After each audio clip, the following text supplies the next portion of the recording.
Hello बच्चों, तो आज हम बात करने वाले हैं क्लास 11th का जो शुरुआत में आपका किसी भी मॉलिक्यूल का स्ट्रक्चर बताते हैं वो थ्योरी VSEPR थ्योरी। क्या करने वाले हैं?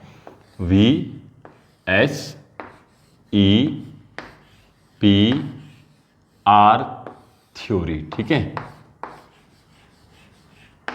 ध्यान से देखिएगा बच्चों। ये जो थ्योरी है ये क्या बताती है बच्चों?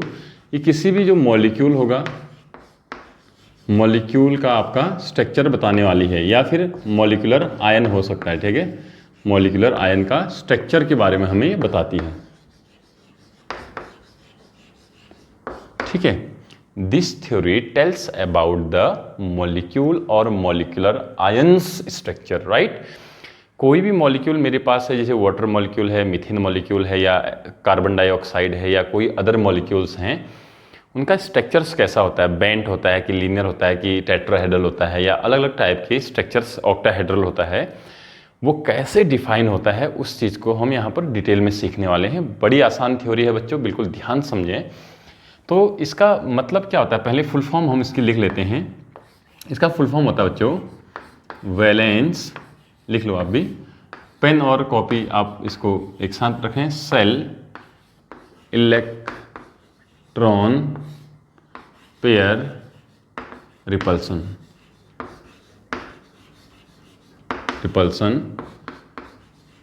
थ्योरी।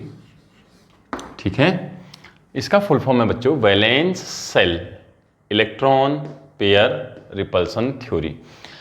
ये जो थ्योरी है बच्चों, जैसे कोई भी हमारे पास मॉलिक्यूल होता है, जैसे मैं एक एग्जांपल देके आपको बता रहा हूँ, जैसे वाटर मॉलिक्यूल है। ठीक है, तो इसमें जो सेंट्रल एटम होता है वो कौन होता है बच्चों? सेंट्रल एटम मतलब जो बीच में रखते हैं जिसको, वो कौन होता है?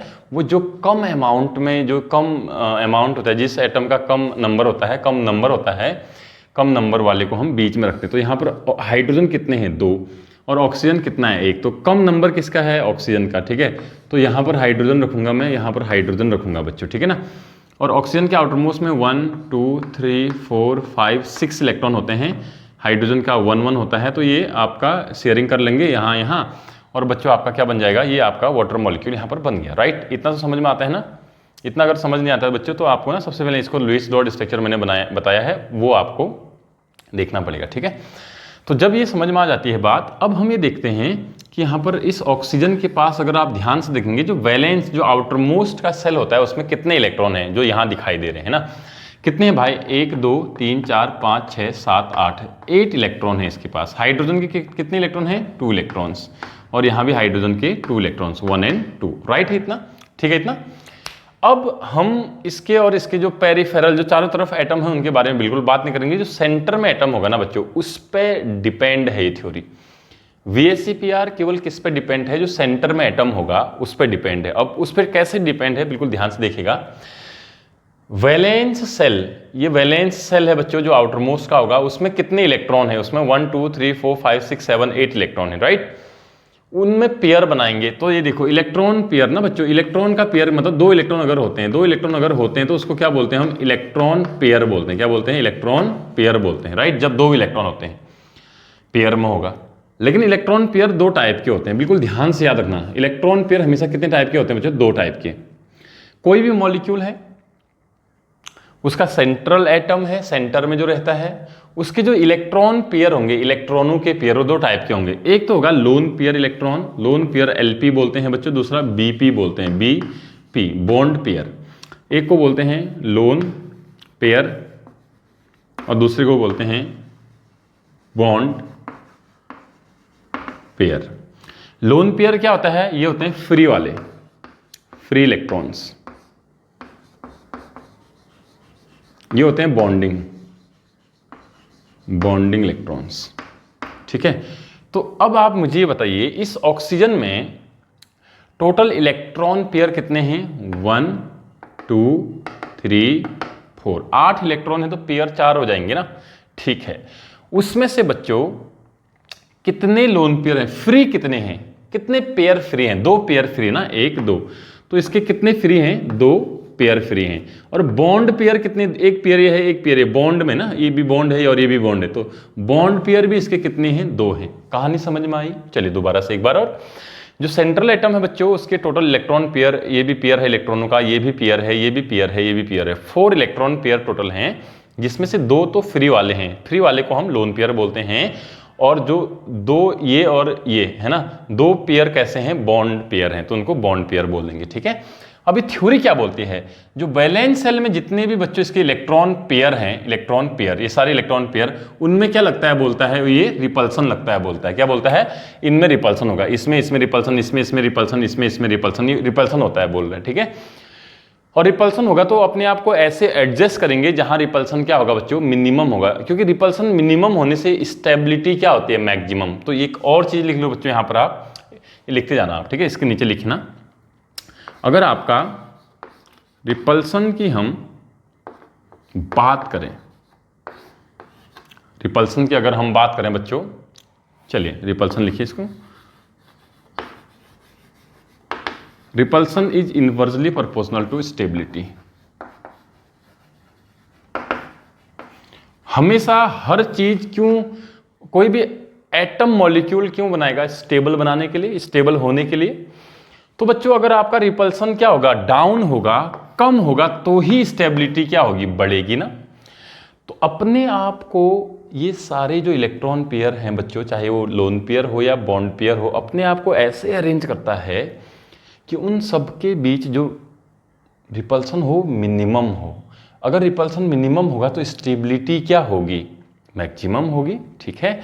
तो माना यहाँ पर एक सेंट्रल एटम है, इसके लोन पेयर भी हैं, इसके बॉन्ड पेयर भी हैं, अपने चारों तरफ वो उसको ऐसे अरेंज करेगा कि लोन पेयर और बॉन्ड पेयर में सब में जो जितने भी इलेक्ट्रॉन पेयर हैं उनमें रिपल्सन क्या होगा बच्चों, मिनिमम होगा, तब जाके स्टेबिलिटी क्या होगी आपकी, इंक्रीज होगी। इसको माइंड में रखना, ठीक है। हमने क्या बनाना है, हमने तो स्टेबल बनाना है इसको या अनस्टेबल बनाना है, बताइए। नॉर्मली हर मॉलिक्यूल स्टेबिलिटी के लिए होता है, ठीक है। तो स्टेबिलिटी के लिए होता है, जब स्टेबिलिटी तब बढ़ेगी जब रिपल्सन क्या होगा, कम होगा, ठीक है। तो ये समझ में आया क्या बोला मैंने। दूसरा स्टेटमेंट सबसे पहले तो किस पे बेस्ड है वो बता दिया आपको मैंने। दूसरा स्टेटमेंट बच्चों कि जो सेंट्रल एटम है उसमें जो जितने भी लोन पेयर इलेक्ट्रॉन हैं या बॉन्ड पेयर इलेक्ट्रॉन यानी टोटल इलेक्ट्रॉन पेयर जितने भी हैं वो अपने आप को ऐसे अरेंज करता है उन पेयर्स को कि उसकी स्टेबिलिटी मैक्सिमम हो और उनके बीच रिपल्सन कम से कम हो, ठीक है। अब जैसे अगर किसी भी एटम में, सेंट्रल एटम में लोन पेयर भी है बच्चों, लोन पेयर है, माना 2-3 लोन पेयर हैं उसमें, तो जो लोन पेयर का रिपल्सन होता है वो सबसे ज़्यादा होता है, ठीक है। यानी लोन पेयर एक्चुअली फ्री होते हैं, तो ये घूमते रहते हैं, तो ये इनको ना जगह ज़्यादा चाहिए होती है, तो इनके बीच रिपल्सन क्या होता है, सबसे ज़्यादा होता है। फिर उसके बाद लोन पेयर और बॉन्ड पेयर के बीच होता है बच्चों, और सबसे कम जो रिपल्सन होता है वो किसके बीच होता है बच्चों, सबसे नज़दीक कौन रह सकते हैं, बॉन्ड पेयर, और बॉन्ड पेयर सबसे नज़दीक रह सकते हैं। तो ये और इम्पोर्टेंट है बच्चों इस थ्योरी के लिए। दोबारा बोल रहा हूँ, अगर किसी भी मॉलिक्यूल में 2 लोन पेयर हैं, ठीक है, या 3 लोन पेयर हैं, तो उनके बीच लगने वाला रिपल्सन क्या होगा, सबसे ज़्यादा होगा। उसके बाद कुछ ऐसे अरेंज करेंगे कि ये सबसे ज़्यादा होना चाहिए, फिर ये कम होना चाहिए, और सबसे कम किस में होगा, बॉन्ड पेयर और बॉन्ड पेयर में होगा। जैसे एक एग्जाम्पल देता हूँ मैं, इसी वाटर का एग्जाम्पल दे रहा हूँ। देखिए जैसे वाटर है, अब इसमें आप सबको मालूम है 2 क्या हैं इसमें भाई, 2 क्या हैं, लोन पेयर हैं, तो इनके बीच एंगल सबसे ज़्यादा बनेगा, यानी सबसे ज़्यादा रिपल्सन, सबसे दूर होंगे ये, ठीक है। उसके बाद उससे नज़दीक कौन होगा, उससे नज़दीक होगा बॉन्ड पेयर वाला, है ना, लोन पेयर और बॉन्ड पेयर, और उससे ज़्यादा नज़दीक कौन होगा बच्चों, उससे ज़्यादा नज़दीक कौन होगा, सबसे ज़्यादा नज़दीक होंगे ये 2, बॉन्ड पेयर। बात समझ में आ रही है। यानी ऐसे अरेंज करेगा ऑक्सीजन अपने आप को कि सबसे ज़्यादा रिपल्सन किसके बीच होगा, लोन पेयर के बीच, फिर किसके बीच, यानी अगर हम इसको एंगल वाइज देखें तो सबसे ज़्यादा एंगल इसका होना चाहिए, फिर उससे कम एंगल, और सबसे कम एंगल बच्चों इसका होना चाहिए। देखो वही तो लिखा है, लोन पेयर का रिपल्सन ज़्यादा होगा तो एंगल ज़्यादा होगा, फिर लोन पेयर बॉन्ड पेयर का बच्चों, फिर बॉन्ड पेयर का। इतनी कहानी समझ में आ गई। चलिए, तो ये दूसरी इंपॉर्टेंट थिंग्स है बच्चों जो आपको याद रखनी है, जो आपको याद होनी चाहिए, और ये ऐसा इसलिए होता है, मैं आपको बता भी दूं, याद नहीं रखना है, इसको समझना है। These are free electrons, free होंगे तो इधर उधर घूमेंगे, अगर ये घूमेंगे ना बच्चों तो इनको रिपल्सन क्या चाहिए होता है, ज़्यादा चाहिए होगा, यानी एंगल ज़्यादा चाहिए होगा, तब जाके ये स्टेबल होंगे। और ये तो एक ही फिक्स रहते हैं, ज़्यादा घूमते नहीं, तो उनको कम एंगल में भी काम चल जाता है, ठीक है। तो उम्मीद करता हूँ बच्चों इतना आपको जरूर समझ में आ गया होगा। चलिए अब आगे बढ़ते हैं बिल्कुल ध्यान से। अब मैं जो कहने, अच्छा ये सारे बेसिक्स हैं बच्चों, सुन लो मेरी बात। अगर ये छोटी छोटी बातें आप सीखोगे ना पहले बच्चों, आप ना बस यही सीखना होता है, बाकी उसके बाद जितने आपके पास मॉलिक्यूल होंगे वो सारे मॉलिक्यूल्स के आप स्ट्रक्चर देखते ही बता देंगे। सोचिए, बिल्कुल मॉलिक्यूल देखेंगे और आप उसका स्ट्रक्चर बता देंगे, हाँ स्ट्रक्चर ये होगा। ठीक है, चलिए अब बच्चों आगे बढ़ते हैं। जो मॉलिक्यूल होते हैं ना बच्चों, मॉलिक्यूल्स दो टाइप के होते हैं। कितने टाइप के होते हैं बच्चों? दो टाइप के। अब VSEPR के लिए मॉलिक्यूल दो टाइप के लिख रहा हूं मैं। ठीक है, एक जिसमें जो सेंट्रल एटम होगा, उसमें जितने भी इलेक्ट्रॉन पेयर्स होंगे, ध्यान से सुनो, जितने भी इलेक्ट्रॉन पेयर होंगे सारे के सारे all will be bond pair. क्या मतलब है भी बताओ जरा। दूसरा, जो मॉलिक्यूल होगा उसका जो सेंट्रल एटम होगा, उसके जो इलेक्ट्रॉन पेयर्स होंगे, पेयर्स लिख दो, इलेक्ट्रॉन पेयर्स होंगे बच्चों, वो क्या होंगे? वो दो टाइप के होंगे हमेशा, दो। लोन पेयर भी वहां पर होगा, प्लस वहां पर क्या होगा बच्चों? बॉन्ड पेयर भी होगा। तो ये दो टाइप के हमारे पास मॉलिक्यूल होगी। अब इसका क्या मतलब है वो सीखते हैं, समझते हैं। ठीक है, चलिए एग्जाम्पल देते हैं बच्चों। इस वाले का, पहले वाले का एग्जाम्पल दे रहा हूं मैं यहाँ पर, पहले वाले का, और यहाँ पर दूसरे वाले का। ठीक है ना। तो जैसे मेरे पास CH4 है, माना, मैं अभी फिलहाल ऐसे लिख दे रहा हूँ, इसका स्ट्रक्चर ऐसा बिल्कुल नहीं होता है, बस समझने के लिए लिख रहा हूँ। ठीक है, कार्बन के आउटरमोस्ट में कितने इलेक्ट्रॉन होते हैं भाई? 1 2 3 4, 4 हाइड्रोजन बॉन्ड वाली। क्या इसके पास जो सेंट्रल एटम है, सेंट्रल एटम के पास क्या कोई सारे इलेक्ट्रॉन पेयर कितने हैं? पहले तो इलेक्ट्रॉन पेयर कितने हैं? इलेक्ट्रॉन पेयर इसके पास हैं 1 2 3 4, 4 इलेक्ट्रॉन पेयर हैं। सबने क्या बना रखा है? बॉन्ड फॉर्म कर रखा है ना बच्चों। तो सबने बॉन्ड फॉर्म कर रखा है, तो सारे के सारे जो इलेक्ट्रॉन पेयर हैं इस वाले कार्बन में, सेंट्रल एटम में, वो कैसे हैं? सारे के सारे all will be bond pair या ऑल आर बॉन्ड पेयर। सारे के सारे कैसे हैं बच्चों? बॉन्ड पेयर हैं। एक तो इस टाइप के मॉलिक्यूल होते हैं जिसमें मॉलिक्यूल होगा। और जैसे एक और एग्जांपल लेता हूं, चलिए इसी का एक और एग्जांपल लेता हूं, CO2। बच्चों CO2 आपने सुना ही होगा, C double bond O।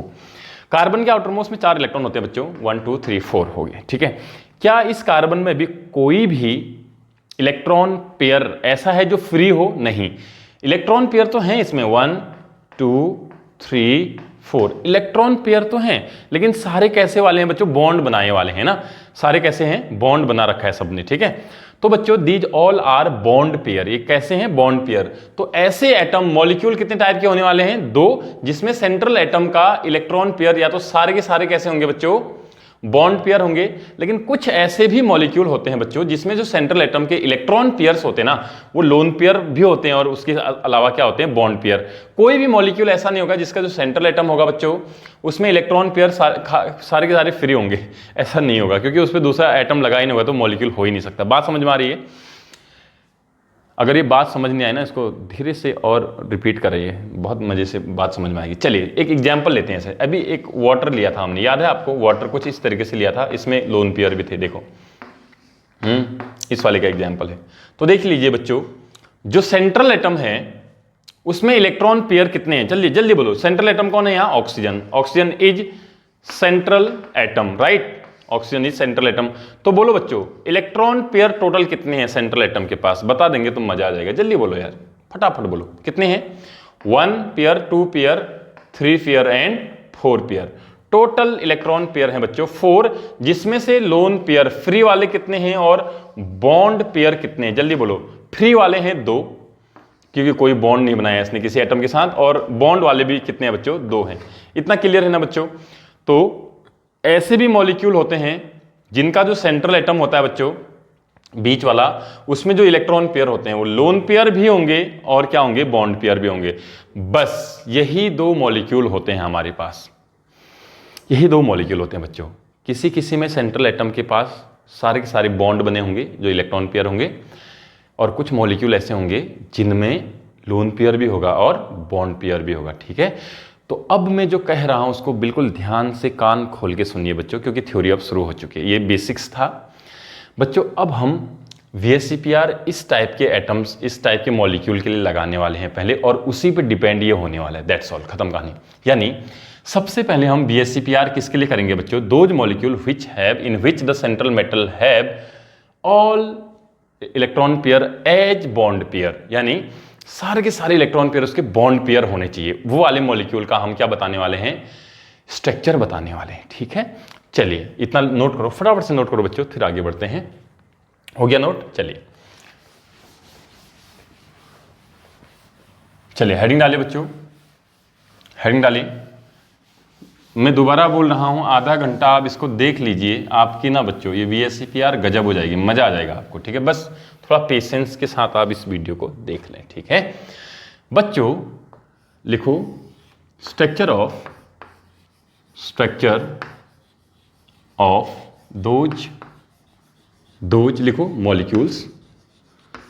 Molecules in which central atom have all bond pair, या ऐसे लिख लो all electron pair are as bond pairs।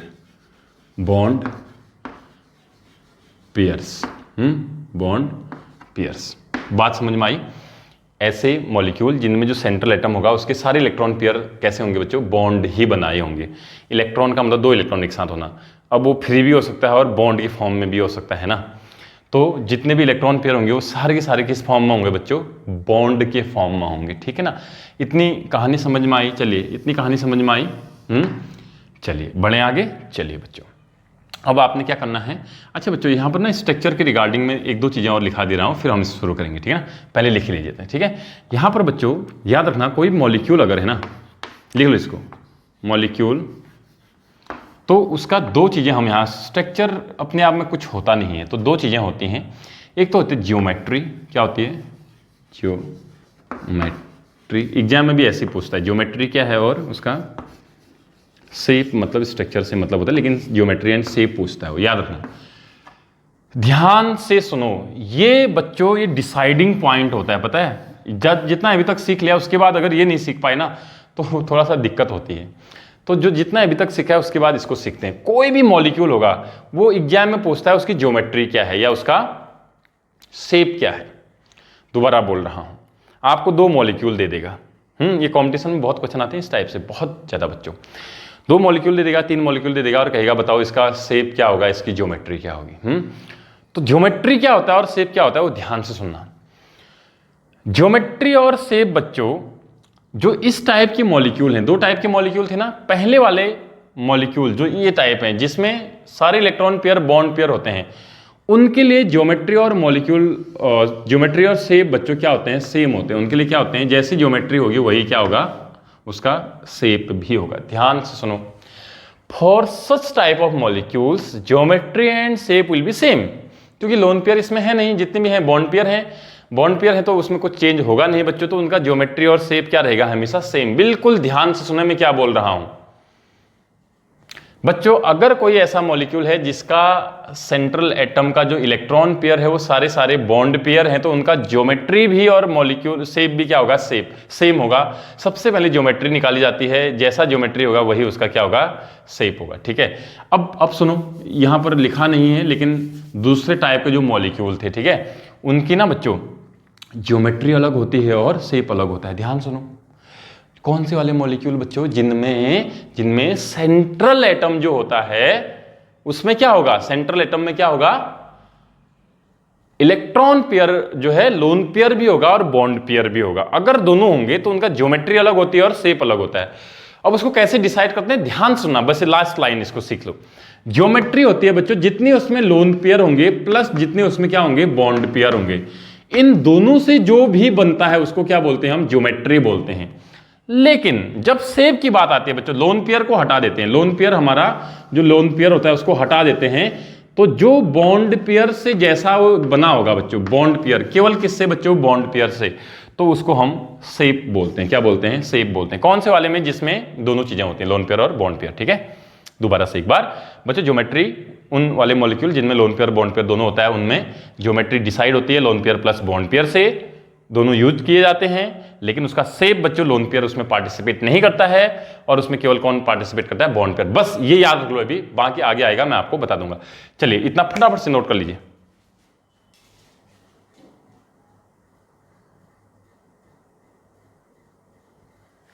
चलिए आगे बढ़ते हैं बच्चों, आगे बढ़ते हैं ध्यान से, ठीक है। चलिए अब सीधे हम मॉलिक्यूल पर आने वाले हैं, ठीक है बच्चों। ये स्ट्रक्चर तो आपने लिख लिया होगा। सीधे मैं यहाँ पर एक्चुअली ना मुझे थोड़ा सा टेबल बनानी है यहाँ पर, तो जगह ज़्यादा चाहिए होगी, इसलिए मैं सब साफ कर दे रहा हूँ, ठीक है।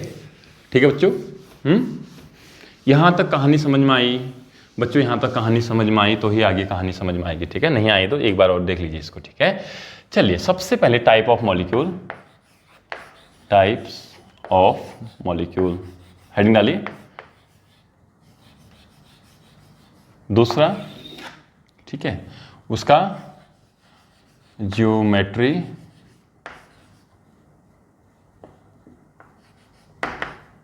ज्योमेट्री एंड शेप, ठीक है। एंगल भी होगा यहाँ पर। तीसरा एग्जाम्पल, ठीक है। चलिए